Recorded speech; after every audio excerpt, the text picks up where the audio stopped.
And we are back. Welcome to my preview and predictions for the opening night of the Europa League. Yes, our most viewed series of last season has returned for a brand new campaign, and we have got 9 matches for you tonight and another 9 matches for you tomorrow. Today's video is just going to be covering today's matches, and then we're going to do it all over again tomorrow morning for tomorrow's matches. So before we get into it, if you haven't done so already, please do consider dropping a like on this video if you enjoy all of my preview and predictions series.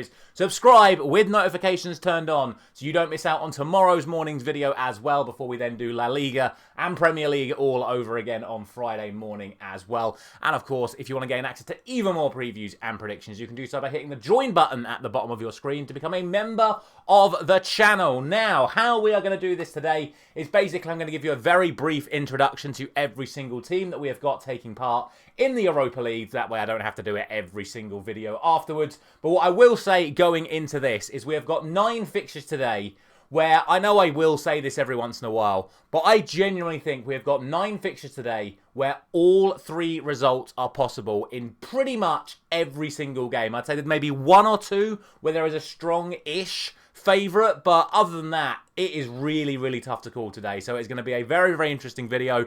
Let's just get straight into it with the opening match. We've got 2 early kickoffs. The first of those sees Danish side Midtjylland taking on Austrian side Sturm Graz. Now, coming into this, Midtjylland currently sits 2nd in the Danish league, and they had to get through 3 rounds of Europa League qualifying to get here, winning every single one. Obviously, that's how they're here. For Sturm Graz, they actually qualified for this competition by losing in the final round of Champions League qualifying. They lost to Bodo Glimt after losing 5-0 in their away leg. However, they also sit 2nd in their domestic league. So, interesting sort of dynamic coming into this opening match. Both of these sides actually come into this off the back of 2-0 victories at the weekend. So, both are going to be feeling fairly confident. In terms of the team news for these sides, they're also both in relatively good positions as well. The only major concern for Midtjylland right now is David Osorio, who has been very good for them at the start of the season, but he is going to be missing for them. But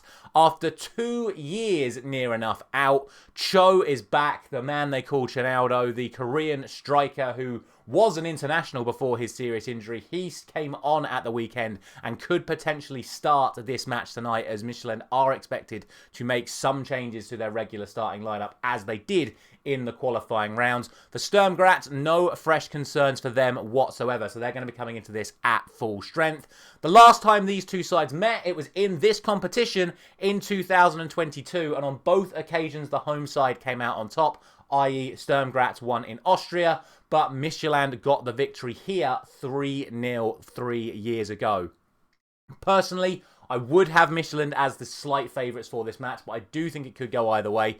Midtjylland are a side that do tend to score goals, but can leak the odd one as well. I'm going to start today's video with a 3-1 victory to the Danish side. The other early kickoff sees PAOK of Greece taking on Maccabi Tel Aviv of Israel. PAOK had to get through 2 rounds of qualifying to get here, and did so with somewhat relative ease. They got past Wolfsberger in the opening round 1-0 over the 2 legs, but then beat the Croatian champions Rijeka 5-1 in the other one. And more on them when we get to the Dinamo Zagreb prediction, let me tell you. For Maccabi, they lost in UCL qualifying to the mighty Paphos, and then they got through the same 2 rounds of qualifying. They dropped down into then Europa League qualifying and beat the Humram Spartans and then Dinamo Kiev to get here. So they have already proven themselves in the qualifying stages. They can produce results, especially away from home.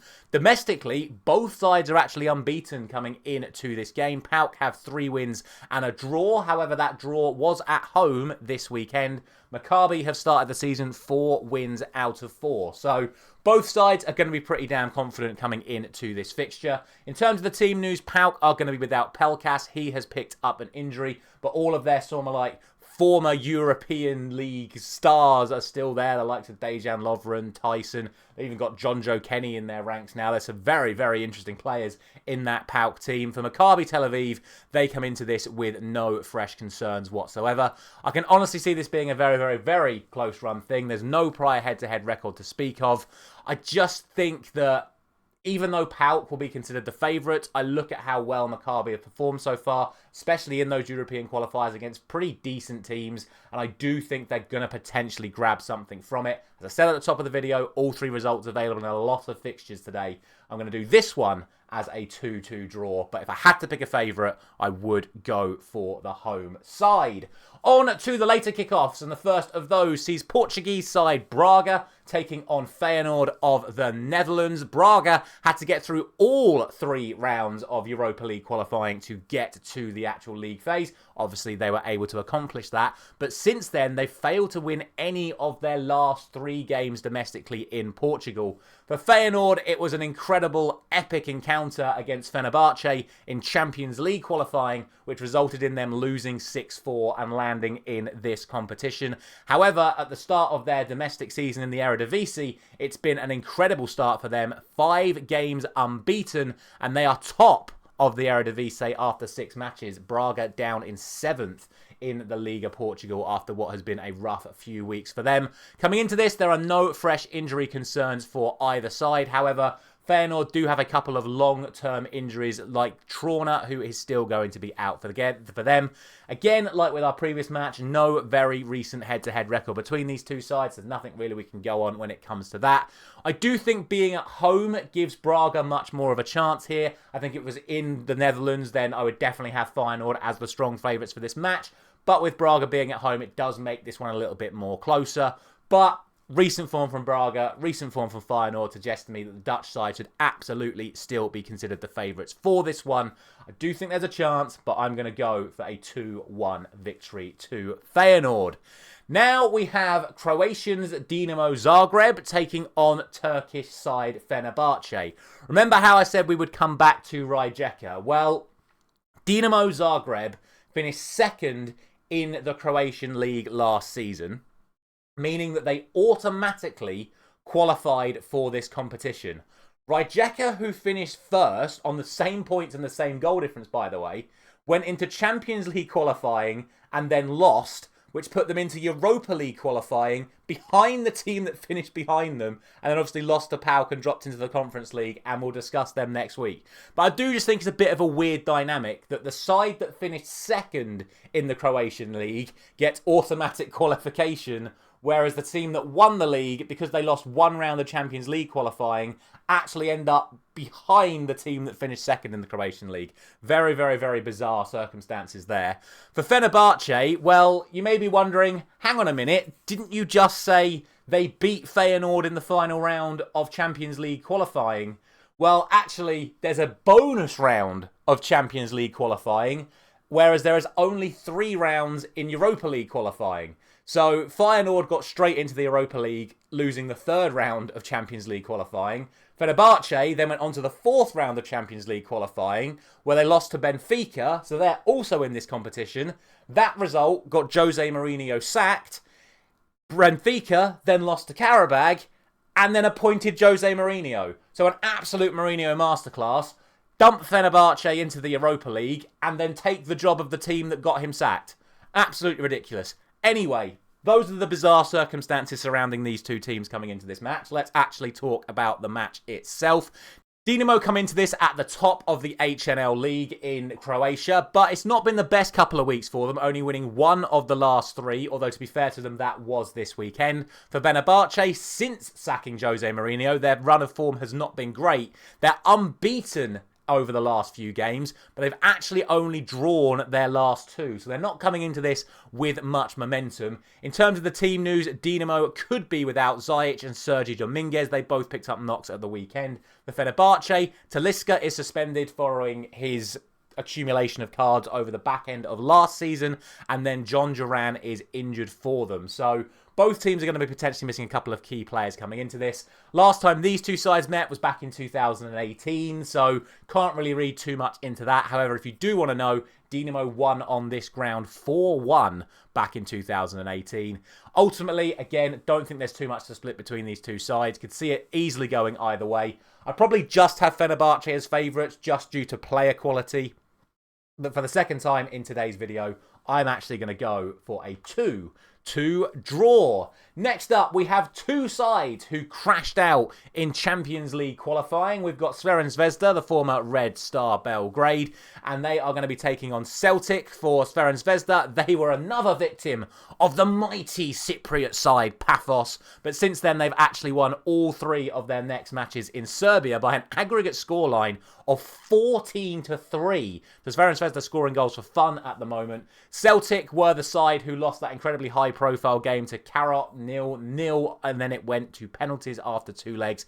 But to be fair to them, since then, domestically in Scotland, they have continued to go unbeaten, drawing with Rangers before winning away at Kilmarnock and Partick Thistle in the Cup, or Partick Thistle, should I say, in the Cup this weekend. In terms of the team news, there is a potential big injury for Zvezda, as former AC Milan midfielder Krunic is expected to miss. For Celtic, the likes of Johnston and Jota remain out injured for them. The real question is, can former Stoke City, Inter Milan, etc. star veteran Austrian Marko Arnautovic be the difference, or will Celtic have enough to see it off? To be honest, again, I really don't think there is much to split between them. I'd probably just say that Celtic are the favourites, which is why I am actually going to go for them 2-1. But honestly, would not surprise me to see the home side take it, or again, like I say, it could end up being a draw. Really, really tough fixtures yet again here. Next up is probably the game where I do think there is an overwhelming favourite, as we have German side Freiburg taking on Basel of Switzerland. We've just spoken about Marko Arnautovic. Well, his former partner in crime at Stoke, Xherdan Shaqiri, is now once again the star man for Basel coming into this. For Freiburg, it's just a really solid team all round. Coming into this, Freiburg automatically qualified for the Europa League, given their finish in the Bundesliga, and are coming into this after a very, very good couple of weeks in the Bundesliga as well, with strong wins over both Stuttgart and Werder Bremen. For Basel, they were eliminated in Champions League qualifying by FC Copenhagen, who, to be fair to them, did just draw with Bayer Leverkusen. So, could be a good indicator of sort of where we are in terms of Bundesliga versus the Swiss sides when you think Basel lost to Copenhagen. Copenhagen then drew with a strong Bundesliga side. So, again, realistically, you would have Freiburg as favourites this match, especially considering that they are at home as well. Coming into this, there is also no fresh injury concerns from recent matches, but any long-standing injuries are expected to still be out for this match. These are two sides that actually do have a lot of recent head-to-head record, but not in a competitive capacity. For some reason, these two sides do tend to play a lot of friendlies. They've played each other 3 times in the last 5 years, most recently in 2024, with Freiburg winning on that occasion 6-0. Obviously, you can't read too much into friendlies, but I do think it's worth noting that these two sides do play a lot in friendlies, and the vast majority of the time, Freiburg do come out on top. I expect that to be the case here. I don't think it's going to be as severe as a 6-0 win, though, but I'm going to go for a 2-0 win to Freiburg. 3 games left then, and we start off with Malmo of Sweden taking on Ludogorets of Bulgaria. Another 2 sides that ended up crashing out in Champions League qualifying before getting into the Europa League. For Malmo, they were another victim of FC Copenhagen, but then they were able to see off Sigma Olomouc. I can't say that properly. Sigma Olomouc in Europa League qualifying. For the Bulgarians, Ludogorets, it was a defeat to Ferencvaros in the Champions League before then beating Skedija to qualify for the Europa League phase. God help me when it comes to these Europa Conference League predictions in a couple of weeks' time. Since then, neither of these sides have actually been that great domestically. Malmo have had 1 win, 1 draw and a defeat to Zerdegens this weekend. For Ludogorets, it's 1 win after their victory to get into this competition, but then back-to-back draws coming into this. So really no momentum for either side here. In terms of the team news, Sigurdsson is going to be out for Malmo. He went off at the taking on Elfsborg a couple of weeks ago. No fresh concerns for Ludogorets coming into this, but both do still have a fair few long-term injuries out for this game as well. These two sides actually have had some fairly recent head-to-head record going back to 2021. Again, it's not the best indicator, but the last time these two sides met here, it was a 2-0 victory for Malmo. This is the first game today where I actually don't think there are going to be many goals. I've given a lot of goals to multiple teams so far today, but I honestly do think this is going to be quite a low-scoring affair, considering how poor both of these sides have been recently. For me, this is one of your classics where it's either going to be a 0-0 draw, a 1-1 1-0 win either way, or at a push, you might get a 1-1 draw. I'm just going to go for the home victory, so unsurprisingly, that result is going to be 1-0. And speaking of 1-0s, as we now move on to a game between French side Nice and Italian side Roma, Roma have actually been involved in 4 consecutive 1-0 games, where Roma have won 3 of them, including winning away at Lazio this weekend, but also losing 1-0 to Torino. For Nice, it's been a little bit more inconsistent. They've been winning well at home, but losing quite poorly away. In terms of qualifying for this competition, Nice were yet another side to get knocked out in Champions League qualifying. They were another side to go down to Benfica, but that got them into this position. For Roma, it was direct qualification from their Serie A position last year. In terms of the team news coming into this, again, no fresh injury concerns for Nice, but the likes of Dante, Ndombele and Koulibaly all remain out. For Roma, Ziolkowski is suspended, and then the likes of Paulo Dybala and Leon Bailey are out injured. So big players missing for both sides coming into this. As with the previous game, I don't think this is going to be a very high-scoring affair. Yes, Nice do have a fairly decent home record in recent times, but I do think Roma's defensive record, with Gasperini in charge, with his former European pedigree, how well he's done with Atalanta over the last few years, I would have the Italian sides as favourites. They're on this really weird run of 1-0, so who am I to shirk away from yet another 1-0 result here? I am going to go for a 1-0 win to Roma, but I do genuinely think Nice have a strong chance of getting something from the match. And then finally, arguably the highest profile fixture of tonight sees Real Betis of Spain, the Europa Conference League losing finalists, taking on former European champions Nottingham Forest, managed by the reigning, defending, undisputed Europa League champion manager Ange Postecoglou, who will look to go back-to-back after winning this trophy last season. Both of these sides earned qualification for this competition directly, although there was certainly no controversy surrounding how Real Betis got here. Just ask Crystal Palace fans how they feel about how Nottingham Forest got here. I'm sure you'll get a very different response than they automatically qualified, let's just say that. Coming into this, neither side are in particularly good form. Betis have only won 1 of their last 4. However, that was this weekend over Real Sociedad in La Liga. For Nottingham Forest, they've only won 1 game all season, and that was on the opening day. Since Postecoglou came in, it's been a defeat to Arsenal and a draw with Burnley. So they're certainly not coming into this on decent form. They've also lost in the Carabao Cup 3-2 to Swansea. So I would definitely say that right now Betis should be considered the favourites for this match. In terms of injuries and suspensions, no suspensions for either side. For Real Betis, Isco remains out and Ricardo Rodriguez is now a doubt. For Forest, no fresh injury concerns, but the big question is, can Brazilian centre-back Murillo make it back in time, having missed Forest's last 2 matches in the Cup and at the weekend? If I was going to say it purely on player quality, I would probably just about have Nottingham Forest as favourites, but their run of form cannot be overlooked. Betis' home form also can't be overlooked. And I do think that Betis, with a little bit more European experience, given how well they did last season, I think they're just about going to have the edge on this one. I do think they're going to do it in this match tonight, and I'm going to go for a 2-1 win to Real Betis. As I said, really tough night of predictions. You can see how close I've put basically every single game, but hopefully I've given you enough information for you guys to make your own decisions regarding these matches. Before we go, let's see what you guys have been saying over on the community page. This is what you have gone for. You've gone for Midtjylland, PAOK, Feyenoord, Fenerbahce, Zvezda, Freiburg, Malmo, Roma, and then Real Betis. But there are some really close ones in there. Closest one you've got is the Dinamo Zagreb Fenerbahce game, which again I do think has the potential to go either way, which is why I have gone for a draw. You still have 24 hours to get your votes in for tomorrow's matches that we are going to be doing at the same time tomorrow morning. So before we leave, let's put my scores back up on the screen for you and say a final thank you very much for watching. Let me know all your thoughts down in the comment section below, and I will see you same time tomorrow morning for tomorrow's fixtures. I'll see you there.